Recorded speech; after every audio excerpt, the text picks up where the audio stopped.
大家好，第期視頻介紹大小嘅打同艾潤在漢語方言中嘅分佈。打同泰係客家話嘅熱態貼實，聲母特韻母艾，老贛方言嘅南昌話相同，但係聲調唔同。粵方言讀的聲母嘅大。講是博柏玉林獻入嘅紀錄片粵方言讀艾潤。講是嘅主源傳照獻安關陽4個人士嘅雙方言讀阿潤。講是嘅錄製留照好似3個人士嘅西南官話讀阿潤。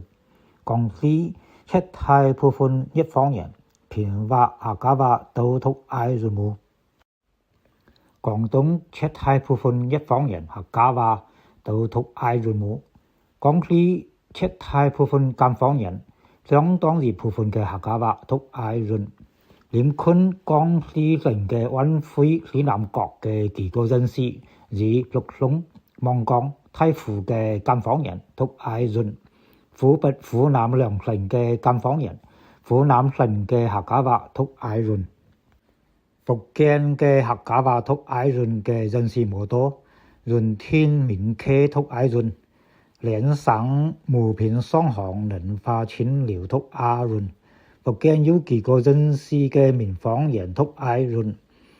集中在閩西北地區靠近客家方言區，包括廣浙、汕母、建寧、台南等人士。北方方言從東北到西南官話區幾乎都係阿潤。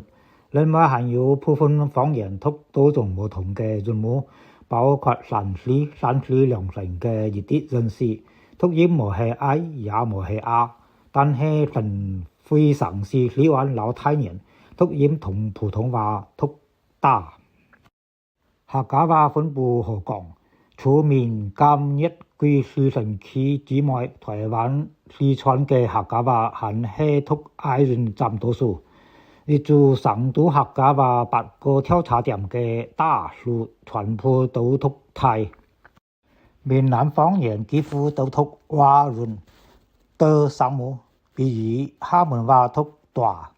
閩東方言讀歪老華兩態類型，連江、長樂、福州係歪，福建、合浦係華。